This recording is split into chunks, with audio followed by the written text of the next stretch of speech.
I, Adrian Blackthorn, future Alpha King of the Northern Territories, reject you, Isolde Thorn, as my mate and future Luna Queen."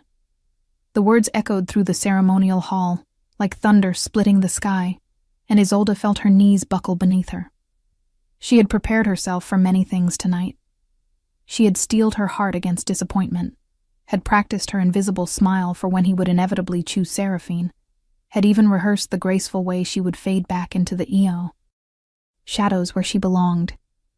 But she had not prepared for this. She had not prepared for the mate bond to snap into place just moments before, that golden thread of destiny pulling tight between her soul and his, so intense it had stolen the breath from her lungs. She had not prepared for him to feel it too. She had seen it in his eyes, that flash of recognition, that moment of pure shock when their gazes locked across the crowded hall. And she certainly had not prepared for him to stand before 300 alphas, betas, and pack leaders from across the continent, and reject her with such cold finality, as if she were nothing more than a mistake that needed correcting. The silence that followed was deafening. Isolde stood frozen in the center of the sacred circle, the moonlight streaming through the glass ceiling above, illuminating her like some cruel spotlight designed specifically to showcase her humiliation. Every eye in the hall was on her, every face a mixture of pity, disgust, or barely concealed satisfaction. Seraphine stood beside Adrian on the raised platform, her perfect features arranged in an expression of sympathetic concern that did not quite reach her cold blue eyes, her hand already possessively wrapped around his arm. Isolde could smell the wolfsbane and lavender perfume that Seraphine always wore, cloying and suffocating even from this distance. She could smell the expensive wine that had been served earlier, the sweat and musk of hundreds of powerful shifters packed into one room, the beeswax candles burning in their silver holders. But most of all, she could smell him. Cedar and winter rain, smoke and something wild that made her wolf, the wolf she had never been able to shift into, the wolf she had been told her entire life was too weak to emerge, suddenly stirred deep inside her chest like something waking from a long sleep. "Adrian, perhaps we should," someone started to say, an older alpha with silver streaking through his dark hair, but Adrian cut him off with a sharp gesture. "The decision is made, Alpha Dimitri. Isolde Thorn has no wolf. She has no pack standing. She cannot even shift during a full moon. How could she possibly stand beside me as I unite the territories? How could she command respect from the packs when she herself is barely more than human?" His voice was steady, reasonable even, as if he were discussing a minor business transaction rather than destroying the one person fate had chosen for him. Isolde felt something inside her crack. Not her heart, that had been breaking slowly for years as she watched him from afar, but something deeper, something fundamental. "I understand, Alpha." Her own voice surprised her with its steadiness. She had expected it to shake, to break, to betray the absolute devastation currently tearing through her chest like claws. Instead, it came out clear and cold, and she saw something flicker across Adrian's face. Regret, perhaps. Or maybe just relief that she was not going to make a scene. "Then, I accept your rejection." The formal words tasted like ash on her tongue. She had been taught the protocols, of course. Every wolf knew them, even the weak ones, even the ones who would never need them because they would never be lucky enough, or unlucky enough, to find their mate. When a rejection was issued, it had to be accepted, or the bond would linger, poisoning both parties until someone went mad or died, or both. I, Isolde Thorn, accept the rejection of Adrian Blackthorn. The moment the words left her lips, pain exploded through her body. It felt like someone had reached into her chest and wrapped their fist around her heart, squeezing until she could not breathe, could not think, could only feel. The golden thread that had connected them for those few precious minutes began to fray, to dissolve, to burn away like paper in a flame. She gasped, her hand flying to her chest, and she saw Adrian stagger slightly on the platform, his jaw clenching, his hand gripping the podium until his knuckles turned white. Good, she thought viciously. Good. Let him feel even a fraction of this agony. Let him understand what he has done. But she did not let herself fall. She did not let herself scream or beg or demand to know why destiny would be so cruel as to give her this gift only to snatch it away before she could even fully comprehend what it meant. Instead, Isolde straightened her spine, lifted her chin, and looked Adrian Blackthorne directly in. His storm-gray eyes. She wanted him to see her. Really see her. Not the invisible Omega who cleaned the pack house. Not the girl without a wolf who was barely tolerated on the edges of pack life. But her, Isolde. The woman who had just had her soul torn in half for the sake of his political ambitions. I hope she makes you happy, Alpha King. She said the title with just enough emphasis to make it clear what she thought of it. Then she turned, her simple gray dress, the only formal thing she so owned, swirling around her legs, and began to walk toward the massive doors at the end of the hall. Every step felt like wading through water, her body screaming at her to stop, to go back, to fight for what was hers by right of the moon goddess herself. But Isolde had been invisible her whole life. She knew how to disappear. She knew how to endure. And more than anything, she knew that staying here, in this pack, in this life, would destroy whatever fragile pieces of herself she still had left.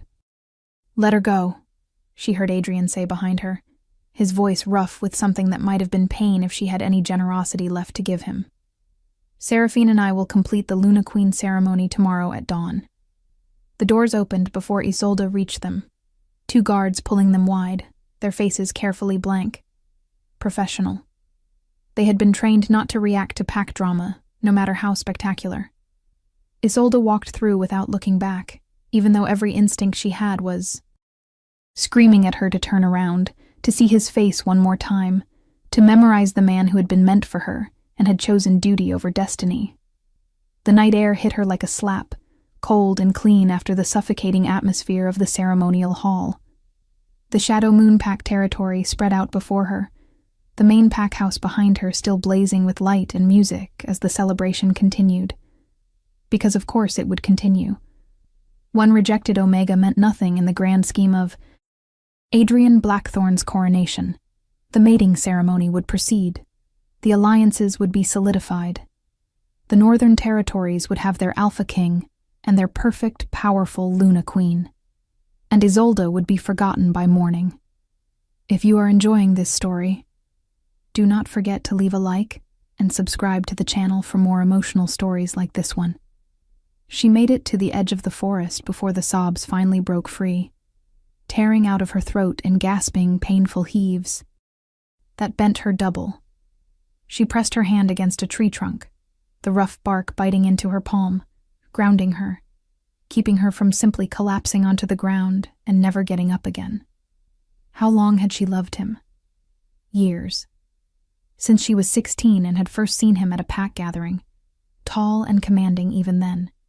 His dark hair falling into his eyes as he laughed at something his beta had said. She had known, even without the mate bond, even without any logical reason, that he was special, that he was hers somehow, in some way she could not explain.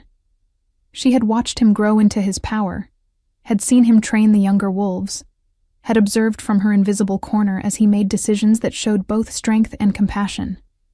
She had convinced herself that if he could just see her, really see her, he would understand that she was more than her lack of a wolf, that she had value beyond her ability to shift and fight. But he had seen her tonight.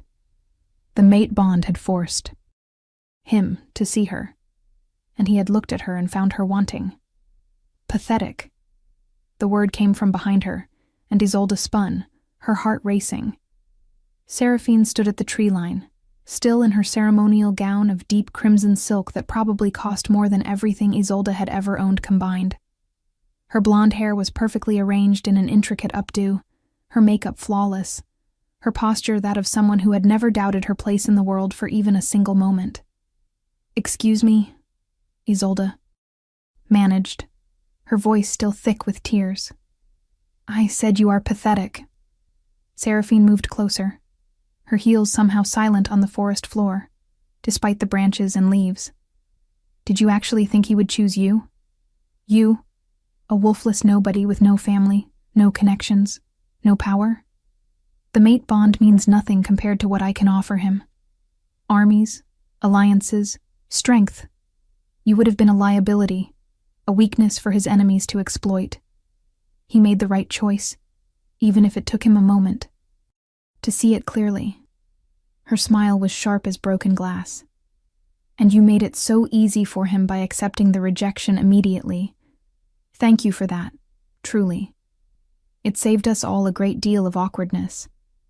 Isolde wanted to respond with something cutting, something strong, something that would wipe that smug expression off Seraphine's perfect face. But the truth was, she had nothing left. No words, no fight, no will to engage with this woman who had everything Isolde would never have. "Why did you follow me out here?" Isolde asked instead, her exhaustion evident in every syllable. "Just to gloat? You won, Seraphine. Congratulations. I hope you enjoy your crown." She turned to walk deeper into the forest, but Seraphine's next words stopped her cold. "I followed you to make sure you understand something very clearly. You are to leave Shadow Moon territory by dawn. You are no longer welcome here. In fact, I have already spoken to Alpha Dimitri and several other regional alphas.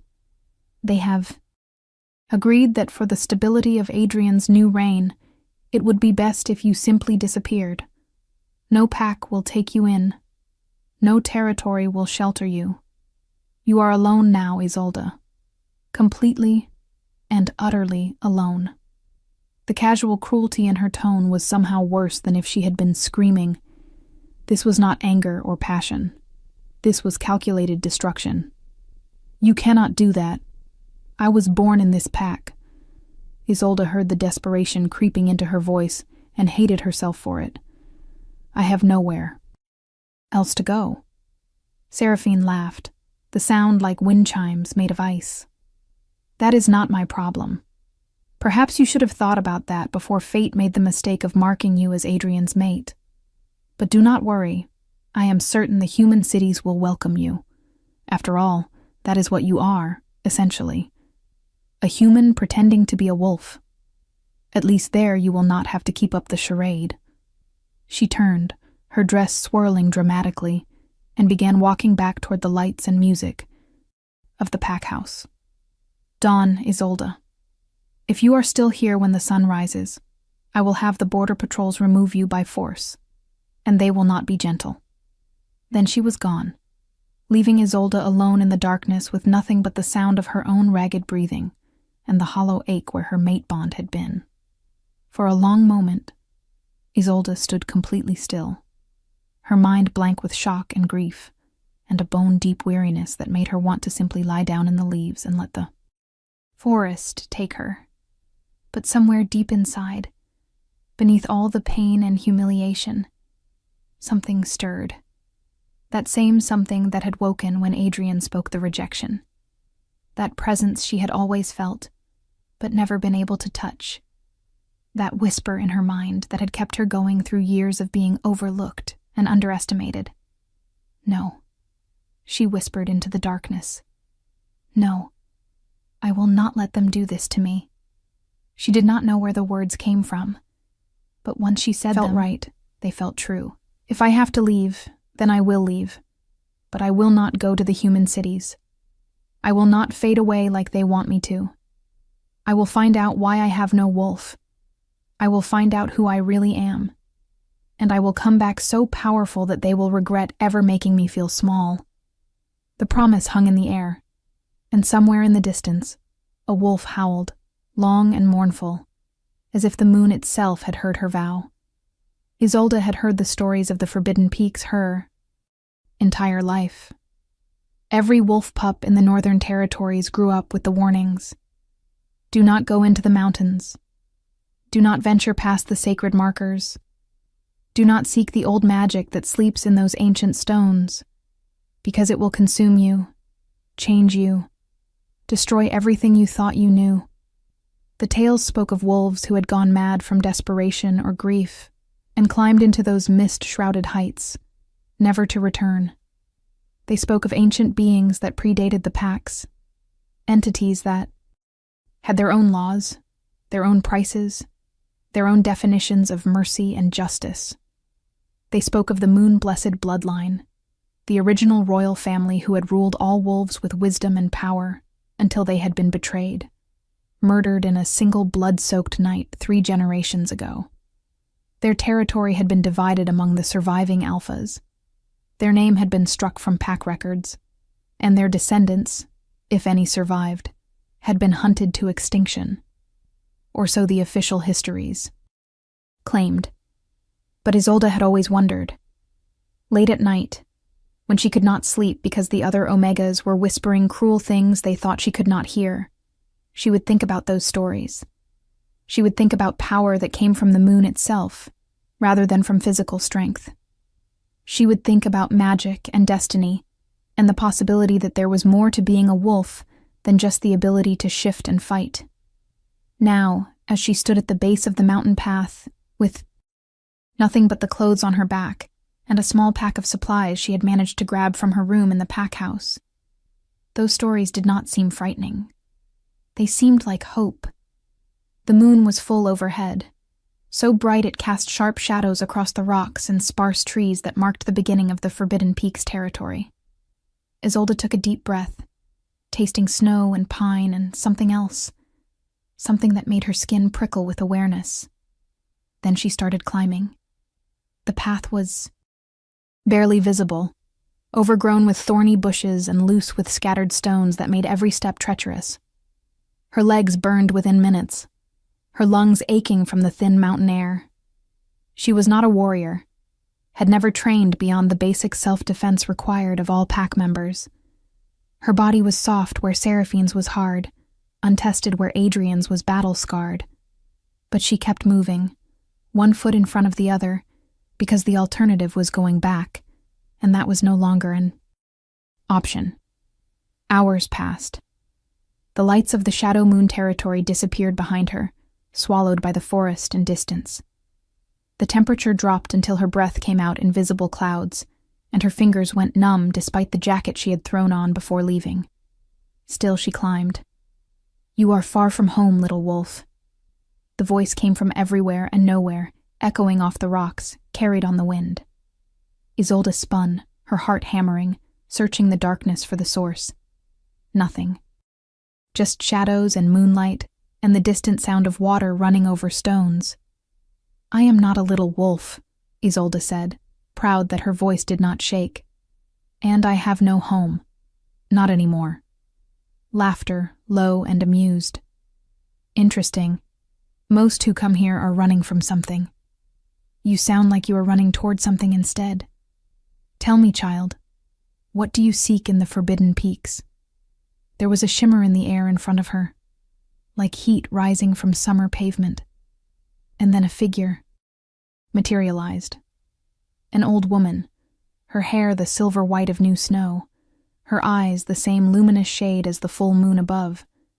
She wore robes that seemed to be woven from mist and starlight, and when she moved, Isolde could not quite track her, as if she was slightly out of sync with the rest of the world. "I seek the truth." Isolde forced herself to meet those unsettling eyes. "I seek to know why I have no wolf when I was born to a pack. I seek to understand why the mate bond chose me if I'm as weak and worthless as everyone believes. I seek," she paused, then finished fiercely. "I seek to become something more than the invisible Omega who was rejected by an Alpha King because political alliances matter more than destiny." The old woman studied her for a long, uncomfortable moment. Then she smiled, and it was not entirely kind. "You seek revenge." It was not a question. "No," Isolde said, then reconsidered. "Maybe. I do not know. I just know I cannot be that helpless, powerless version of myself anymore. If I am going to survive, I need to change. I need to be stronger. The old woman nodded slowly. Strength comes in many forms, child. The strength to destroy, the strength to endure, the strength to forgive. Which do you truly seek? The question felt like a trap, but Isolde answered honestly. All of them, any of them. Whatever it takes to ensure no one can ever make me feel this small again. Then you have come to the right place. The old woman gestured up the mountain path. But I warn you, what you seek is not a gift. It is a birthright you have been denied, and reclaiming it will cost you. The wolf inside you sleeps not because you are weak, but because you are powerful beyond measure. Your bloodline was hunted because they feared what you could become. If you wake that power, you will never be able to go back to being invisible. You will draw attention, enemies, those who will want to use you or destroy you. Are you prepared for that? Isolde thought of Adrian's face when he rejected her. She thought of Seraphine's cruel laughter. She thought of every person in that ceremonial hall who had looked at her with pity or disgust. Yes, she said without hesitation. I am prepared. The old woman's smile widened. No, child, you are not. But you will be. She reached out and pressed her palm flat against Isolde's chest, right over her heart, and the world exploded into light and pain. What do you think will happen next? Leave your predictions in the comments below. Isolde screamed, but the sound was torn away by a rushing wind that came from inside her, from some place she had never known existed. Images flooded her mind, too fast to fully process. A great hall filled with wolves whose eyes glowed silver like the old woman's, a crown made of moonstone and bone, a man with her father's face, but younger, stronger, wearing the regalia of a king, a woman with her mother's smile, but fiercer, more alive, her hands crackling, with power that looked like captured starlight, battles, betrayal, blood pooling on marble floors, children running through secret passages, a baby being hidden, wrapped in enchantments so powerful they would burn away her wolf to keep her safe, make her invisible, make her seem like nothing so that she would be overlooked by those who hunted her bloodline to extinction. You are not Isolde Thorn, daughter of no one. The old woman's voice cut through the chaos. You are Isolde Moonwhisper, last surviving heir of the Moon-Blessed dynasty. Your grandfather was High King of all wolves before the Great Betrayal. Your father was Prince Kieran, who died protecting your mother as she fled with you in her arms. Your wolf sleeps because your mother bound her with her dying breath, sealing away your power until you were strong enough to survive its awakening. And that time is now. The pain intensified, moving from her chest down through her limbs, into her bones, changing something fundamental at the cellular level. Isolde felt her wolf rising, not slowly, not gently, but like a tidal wave that had been held back by a dam that was finally, catastrophically, breaking. She fell to her knees, her hands sinking into the rocky ground, and she felt her wolf, truly felt her for the first time, ancient and furious and absolutely magnificent. Let her out, the old woman commanded. Let her show you what you really are. And Isolde did. The shift, when it came, was nothing like the stories described. There was no smooth transition, no practiced ease. Instead, it was violent and transformative, and absolutely inevitable. Her bones cracked and reformed. Her muscles tore and regrew. Her senses expanded until she could hear the heartbeat of every living thing within a mile radius. Her clothes shredded, falling away as fur, thick and silvery white, erupted across her skin. When it was over, when the agony finally faded into a strange, wild euphoria, Isolde stood on 4 legs, instead of 2, and looked at the world through eyes that glowed with their own internal light. She was massive, she realized dimly. larger than any she-wolf she had ever seen. Her paws left deep impressions in the rock. Her fur seemed to capture and reflect the moonlight, making her look like she was carved from living silver. And the power. Oh, the power that thrummed through her veins was intoxicating. She could feel the moon above, not just see it, but feel it like a living presence that recognized her, welcomed her, fed her strength. "Beautiful," the old woman said, and there was genuine admiration in her voice. "Your grandmother would be so proud. You are everything the moon blessed were meant to be. Strength and grace and magic woven together. But now comes the difficult part. Now you must learn to control this power. Now you must decide what you will do with it.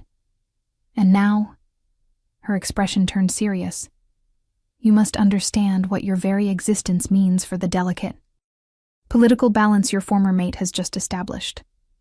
She waved her hand, and Isolde felt herself shift back to human form. Easier this time, almost instinctive. She stood naked in the moonlight, but somehow that felt appropriate, felt right, as if she had been reborn into something new. The old woman produced a robe from thin air and draped it over Isolde's shoulders. There are those who know what the moon-blessed mark looks like. Your eyes will glow silver when you use your power. Your wolf form is unmistakable. The moment you appear before the packs, they will know what you are. Some will want to follow you, believing you are the rightful High Queen. Others will want to kill you to prevent another moon blessed from rising to power. And Adrian, she paused significantly, Adrian will have to choose between the mate he rejected and the political stability he sacrificed you to achieve. Because the ancient laws are clear. A moon. Blessed can challenge for the throne, and if you invoke the old rites, he will not be able to refuse you. Isolde wrapped the robe tighter around herself, her mind racing. She had come here seeking answers, seeking power enough to survive on her own. She had not expected this. Had not expected to discover she was not just abandoned, but hidden. Not just powerless, but purposely suppressed. Not just rejected by an alpha king, but denied her birthright as a queen. "What if I do not want the throne?" she asked quietly. "What if I just want to be left alone?" The old woman laughed, and this time it was not unkind. "Then you are more like your grandmother than I thought. She never wanted to rule either. But sometimes, child, what we want matters less than what is necessary. Your people, the wolves who still remember the moon-blessed reign, who still tell stories of justice and peace and prosperity under your family's rule, they have been waiting, praying, hoping that somehow, somewhere, an heir survived. You owe them nothing. This is true. They did not save you or your parents, but they also did not betray you. Most did not even know you existed. And now that you have awakened, now that your power has been released, you will have to decide what kind of leader you want to be. The kind who hides, or the kind who fights for what is hers. Isolde looked down at her hands, these hands that had scrubbed floors and served meals, and been invisible for so long. They looked the same, but she could feel the difference. Could feel the potential thrumming just beneath her skin. "Teach me," she said finally, looking up at the old woman with determination hardening in her chest. "Teach me everything.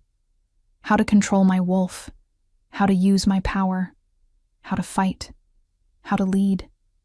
Teach me to be the queen my family would have wanted me to be." And then, her voice dropped, becoming something cold and certain. "Then I will go back. Not for revenge, not for the throne, but because Adrian Blackthorn needs to understand that when you reject your mate, when you choose politics over destiny, there are consequences, and I am going to be his." The old woman's smile was sharp and satisfied. "Good. Your training begins now. But I warn you, by the time you are ready to descend from this mountain, you will not be the same woman who climbed it. The Isolde who was rejected will be gone. and in her place will be something the packs have not seen in generations. A true moon, blessed in her full power.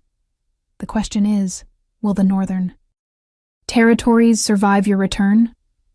The next 3 months passed in a blur of pain, discovery, and transformation that reshaped everything Isolde thought she knew about herself and her capabilities. The old woman, who insisted Isolde call her Elder Maren and offered no other name or title, was a ruthless teacher. She woke Isolde before dawn every morning to run through the mountain trails in wolf form, building endurance and teaching her to navigate with instincts rather than conscious thought. She pushed Isolde past exhaustion, past the point where her muscles screamed and her lungs burned and her mind begged for rest, because as she explained in that matter-of-fact tone that allowed no argument, a queen could not afford weakness. "Your enemies will not care if you are tired," Maren said one morning, as Isolde collapsed after a particularly brutal training session that had involved fighting off 3 illusory opponents simultaneously while maintaining control of the lunar magic that now flowed through her like a second heartbeat. "They will not show mercy because you are still learning. If you claim your birthright, if you challenge the current order, there will be alphas who will try to kill you. Not just defeat you, kill you. Because you represent everything they fear. Change. The old ways. The possibility that their power was never legitimate to begin with." Isolde learned to fight with tooth and claw in her wolf form, her silver fur becoming a blur as she mastered techniques that had been passed down through generations of moon-blessed warriors. She learned to channel the moon's power into physical manifestations, creating shields of hardened light, weapons of pure energy, healing magic that could knit wounds closed in seconds. She learned the old language, the words of power that could compel truth, bind oaths, break curses. She learned politics and history, studying the fall of her family's dynasty with clinical detachment, even as rage burned in her. Chest at the systematic way they had been betrayed by those they trusted most. "It was Alpha Dimitri's grandfather who led the coup," Maren explained one evening, as they sat by the fire in the small cave that served as their base. "He convinced several other powerful alphas that the moon-blessed had too much power, that their magic gave them an unfair advantage in maintaining control. He promised them territories and autonomy if they would help him eliminate the royal family. They struck during, the harvest moon ceremony, when your grandfather and his court were at their most vulnerable, gathered in one place for the traditional celebrations. It was a massacre." "And Adrian's family?" Isolde asked, her voice carefully neutral. "Where were the Blackthorns during all this?" Maren's expression turned complicated. Adrian's great-grandfather was the High King's most trusted general. He was away on the borders, dealing with a rogue pack threat. When he heard what had happened, he rode back with his forces, but by then it was too late. The palace was burned, the royal family was dead, and the new order had already been established. He could have challenged them, could have tried to restore the moon blessed, but instead he accepted a compromise. He was given control of the Northern Territories in exchange for his support of the new system. Many believe he was complicit, that he knew about the coup and deliberately stayed away. Others say he was manipulated, that the rogue pack threat was manufactured to keep him occupied. The truth died with him. She paused, studying Isolde's face. "Adrian carries that legacy whether he knows it or not. His crown is built on your family's graves. That is why the mate bond between you is so significant. Fate does not make mistakes. Perhaps it was trying to heal the old wound, to unite the bloodlines and restore balance. Or perhaps fate has a cruel sense of humor," Isolde said bitterly. "Giving me a mate who would rather have political power than his destined partner." Maren shook her head. "Do not mistake his choice for lack of caring. I have watched him through the moon's eye since your rejection. His wolf is suffering. The partial bond that remains after a rejection is tormenting him. He completes the ceremonies with Seraphine, performs his duties as Alpha King, but there is a hollowness to him now. He dreams of you every night." wakes reaching for a connection that is no longer there. Seraphine knows, of course. She sees the way he stares at nothing, catches him breathing deeply as if searching for your scent on the wind. It is driving her mad with jealousy, which makes her more dangerous to you than any enemy army. Isolde absorbed this information with mixed feelings. Part of her, the part that still remembered loving him from afar, felt vindicated. He was suffering as she had suffered. But another part, the part that was growing stronger and colder with each day of training, simply felt nothing. It does not matter, she said finally. Whatever we might have had, he destroyed it. I am not returning to win him back. I am returning because it is my right, because my family's legacy deserves to be remembered and honored. And because... She met Marin's eyes, her own glowing faintly silver in the firelight. Those who betrayed my grandfather need to answer for their crimes. If you want to see how this story ends, make sure you are subscribed with notifications on. By the end of the 3rd month, Isolde barely recognized herself. Her body had transformed from soft and uncertain to lean and powerful, muscles flowing beneath skin that seemed to glow with internal light when the moon was full. Her senses were sharper than any normal wolf, able to distinguish individual heartbeats in a crowd from a mile away, to track a scent 3 days old, to see in complete darkness as clearly as noon. Her control over her lunar magic had evolved from clumsy and draining to instinctive and limitless, as natural as breathing. She could shift in seconds now, her transformations smooth and painless. She could maintain partial shifts, manifesting claws or fangs or enhanced strength without fully changing forms. She could sense the emotions of those around her, read truth in the rhythms of their hearts, command obedience with nothing more than the force of her will, amplified through her royal bloodline. She was, in every sense, what the moon-blessed were meant to be, the living embodiment of the moon goddess's will on earth. "You are ready," Marin said one morning, her tone filled with something that might have been pride or might have been sadness. "There is nothing more I can teach you here. The rest of your education will come from experience, from testing yourself against real opponents with real stakes. It is time for you to decide what you want to do with the power you have reclaimed." Isolde stood at the edge of the cliff, where they had trained every day, looking out over the vast expanse of forest and territory that stretched below the forbidden peaks. Somewhere down there, beyond the morning mist, lay the Shadow Moon Pack. The pack that had overlooked her for her entire life. The pack where Adrian Blackthorn now ruled as Alpha King, with Seraphine as his Luna Queen, their reign built on alliances and compromises, and the sacrifice of the mate bond.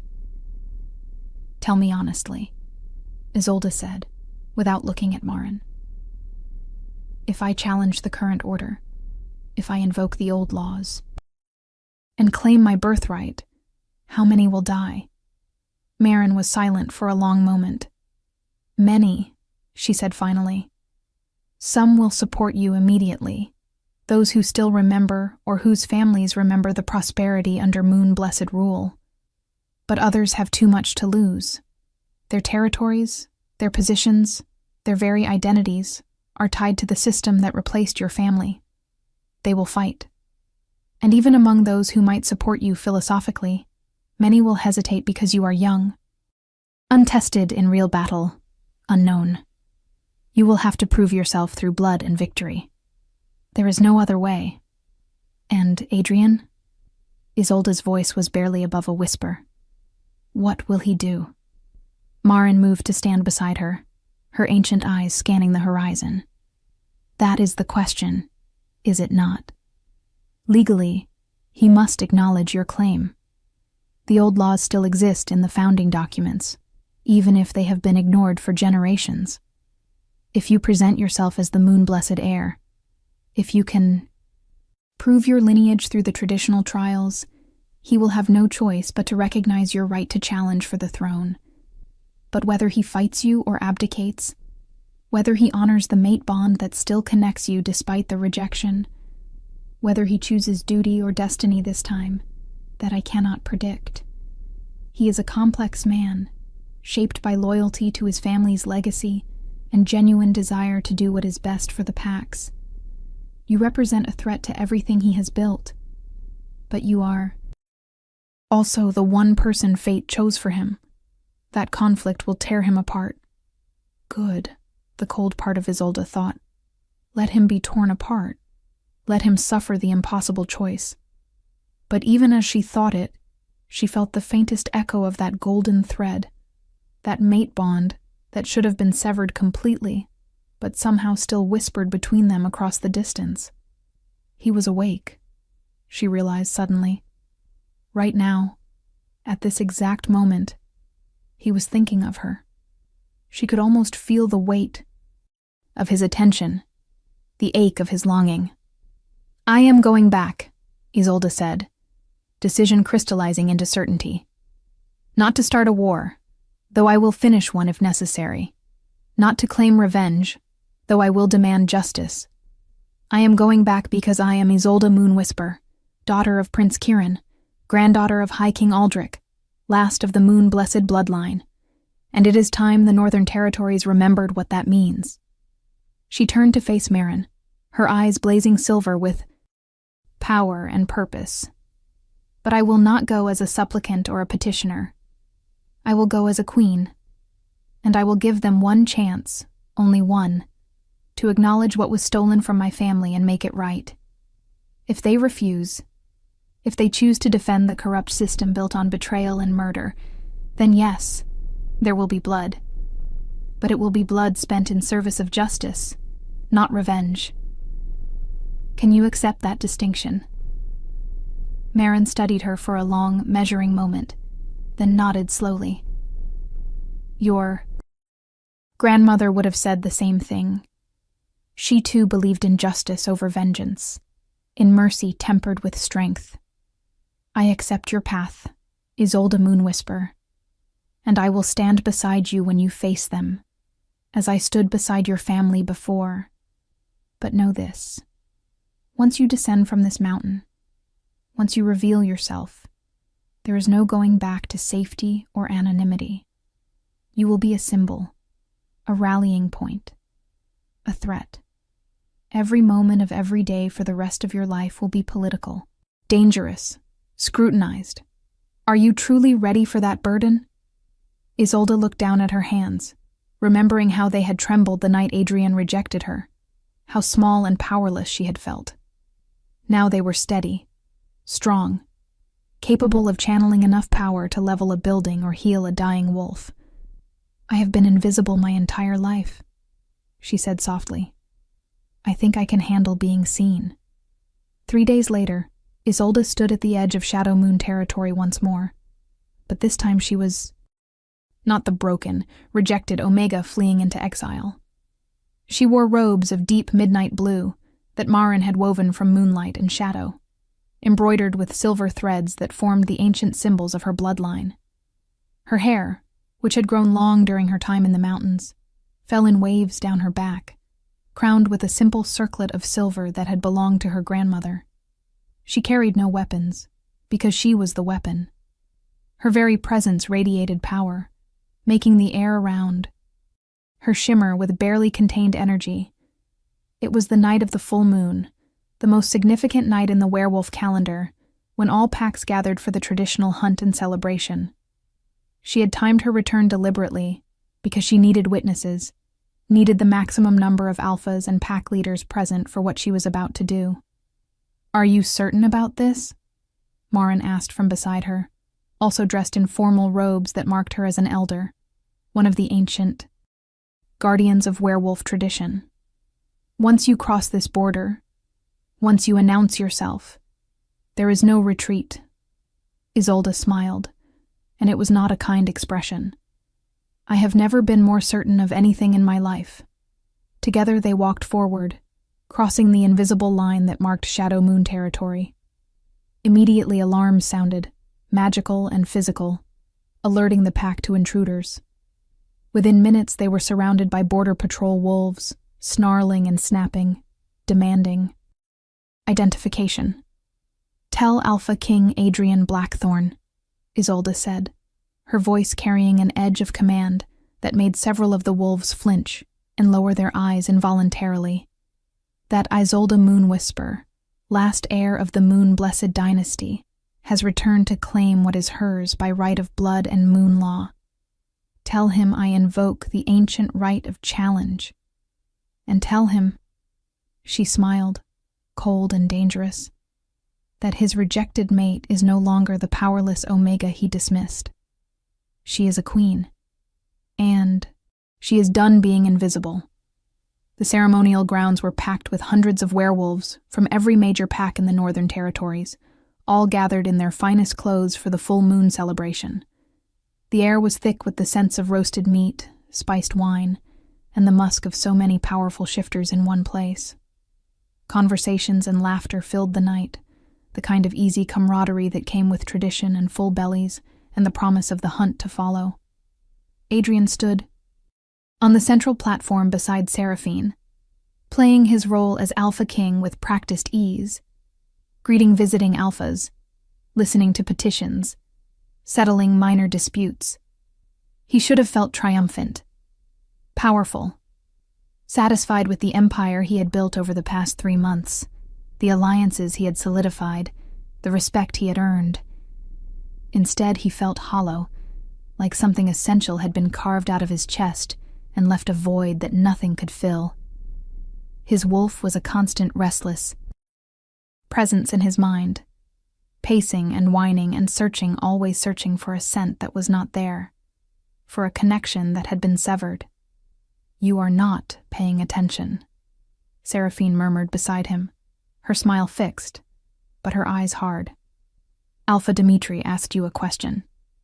Adrian forced his focus back to the elderly Alpha in front of him, the same Alpha whose grandfather had led the coup that toppled the moon-blessed dynasty.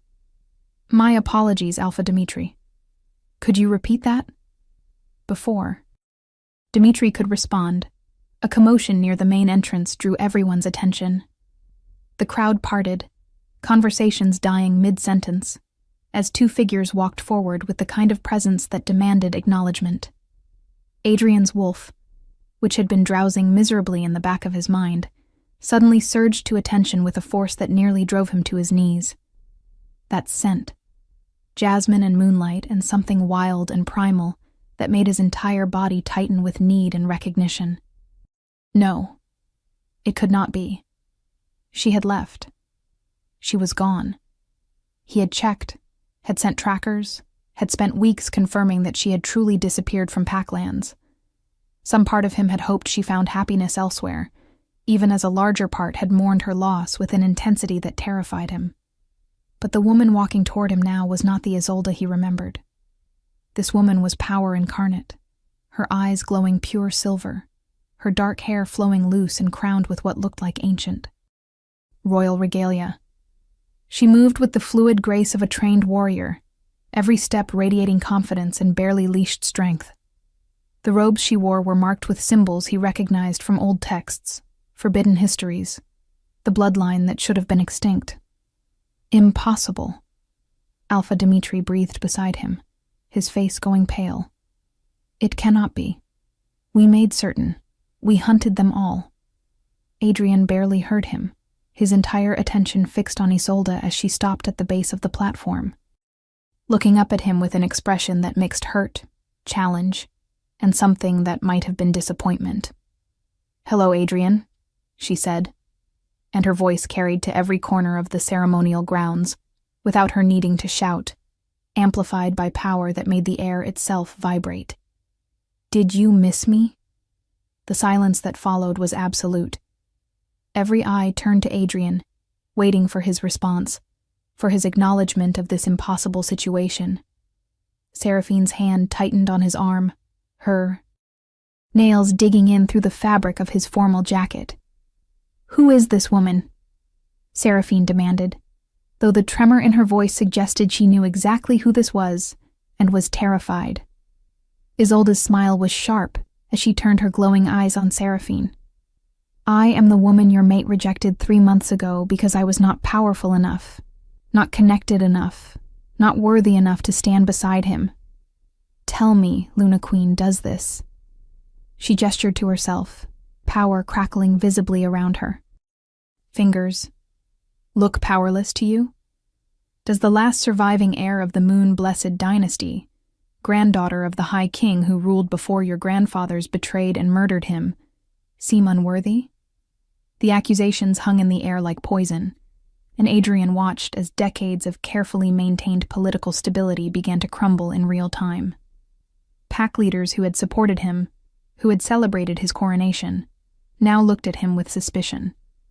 Because if what Isolde claimed was true, if she really was moon-blessed, then his entire reign was built on stolen ground.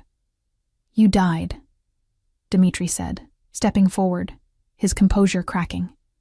Your entire family died. I was there, I saw the bodies. You cannot be who you claim. Isolde turned to him, and the look in her eyes was colder than winter. You saw bodies, yes, but not mine. My mother used her dying breath to hide me, to seal away my power so completely that not even the most skilled trackers could sense what I truly was. She made me invisible, made me seem weak and worthless, because she knew that was the only way I would survive while men like you hunted my bloodline to extinction. She took a step toward him, and the old alpha actually backed away. Tell me, Dimitri, did you ever wonder why your reign was plagued with bad luck? Why your territories barely prospered while others flourished? The moon goddess does not forgive betrayal, and you betrayed everything she stood for when you murdered my family in cold blood. Adrian finally found his voice. Isolde, I do not understand. How is this possible? How are you? He gestured helplessly at her transformed appearance. This. She turned back to him, and he saw centuries of pain and power in those silver eyes. You rejected me because I had no wolf, Adrian. Because I was weak. Because I could not stand beside you as an equal. Well, here I am. Not only do I have a wolf, I have a wolf more powerful than any you have ever seen. Not only can I stand beside you, can stand above you, because my claim to leadership of the Northern Territories supersedes yours by law, by tradition, and by blood right. Your great-grandfather was given his position by men who murdered the rightful rulers. My grandfather was the High King, chosen by the moon goddess herself. So tell me, Alpha King, she emphasized the title mockingly, which of us has the legitimate claim to the throne? The challenge was clear, unmistakable, witnessed by hundreds of pack leaders and recorded. By the pack historians who were frantically taking notes. By ancient law that still technically existed in the founding documents of Werewolf society, even if it had not been invoked in generations, Adrian had to respond. He could acknowledge her claim and step aside. He could fight her for the right to rule. Or he could reject the ancient laws entirely, which would make him a usurper in the eyes of tradition-bound wolves and potentially splinter the territories into civil war. Adrian, not do this, Seraphine whispered urgently. She is trying to manipulate you. We can have her arrested, tried for disrupting the peace, exiled permanently. Isolde laughed, and it was not a pleasant sound. By all means, try. I would love to see how your border patrols handle a fully awakened moon-blessed. Spoiler alert, they cannot. I am not here because I need permission, Seraphine. I am here because tradition demands I offer the current leadership a chance to step aside peacefully before I take what is mine. She looked back at Adrian, and this time he saw the hurt beneath the power. The girl who had been rejected still buried somewhere inside this formidable woman. I loved you, you know. From the moment I first saw you, I knew you were special. And when the mate bond snapped into place, even for those few precious minutes before you destroyed it, I thought maybe fate had given me something beautiful. But you looked at me, your destined mate, and you found me lacking. So I left. I climbed the forbidden peaks, and I found the truth about who I am. And now I am back, not as the Omega you rejected, but as your queen. The question is, Are you going to make the same mistake twice? Are you going to choose political stability over what is right? Or are you finally going to show the courage your great-grandfather lacked? Adrian felt like he was drowning, his mind racing through implications and consequences, and the impossible situation before him. Isolde was right. If she truly was moon-blessed, if she could prove her lineage through the traditional trials, then by the oldest laws of their people, she outranked him. The moon-blessed had been established as the supreme authority over all packs, their power divine, their right to rule unquestionable. When they fell, the system had fragmented into the network of autonomous alphas that now existed. But the laws had never been formally changed, just ignored because everyone assumed the bloodline was extinct. If she claimed those laws now, if she demanded the throne based on her heritage, half the territories would support her on principle alone, because tradition was sacred to their kind. The other half would fight, because acknowledging her meant admitting their own positions were illegitimate. Civil war was not just possible, it was probable. And in the center of it all was the woman he had rejected, the mate bond he had severed, now revealed to be everything he had been told she was not. Powerful, noble, worthy, and absolutely, devastatingly beyond his reach because of choices he could never take back. If this story touched your heart, share it with someone who loves epic romance. Tell me in the comments, did you see this ending coming? I need time, Adrian said finally, his voice rough. This is not a decision I can make in a single moment. If what you claim is true, it changes everything. Isolde nodded slowly, as if she had expected this. You have until the next full moon, 1 month. During that time, I will undergo the traditional trials to prove my lineage and my worthiness to rule, as prescribed in the ancient texts. Any alpha who wishes to challenge my claim may do so in those trials. If I succeed, if I prove beyond doubt that I am who I say I am, then you will acknowledge my sovereignty and step aside. Or, her smile was dangerous, you will fight me for the throne, and we will let the moon goddess decide who deserves to rule her children. Either way, the age of pretending the moon-blessed never existed is over. Either way, Adrian, you are going to have to choose. And this time, make sure you can live with the consequences, because I promise you, there will not be a third chance. She turned then, her robes swirling dramatically, and began walking back toward the entrance, Marin following silently beside her. The crowd parted automatically, wolves pressing themselves against the walls to avoid getting too close to her crackling power. But before she reached the doors, she paused and looked back over her shoulder one more time. Oh, and Adrian? In case you were wondering, I can still feel the mate bond, that thin, damaged thread that connects us despite your rejection. I feel you searching for me at night. Feel your wolf calling to mine. It hurts, does it not? Being incomplete. Being severed from the one person fate chose specifically for you. Good. Now you know how it felt when you chose her. She gestured dismissively at Seraphine. Over me. Sleep well, Alpha King. You have 30 days to decide if you want to be remembered as the ruler who embraced change and justice, or the one who fought to maintain a system built on murder and betrayal. Choose wisely. Then she was gone, leaving behind chaos and confusion, and an Alpha King who finally, too late, understood exactly what he had lost. And somewhere in the distance, the moon shone brighter than it had in generations, as if the goddess herself was smiling at the return of her chosen bloodline.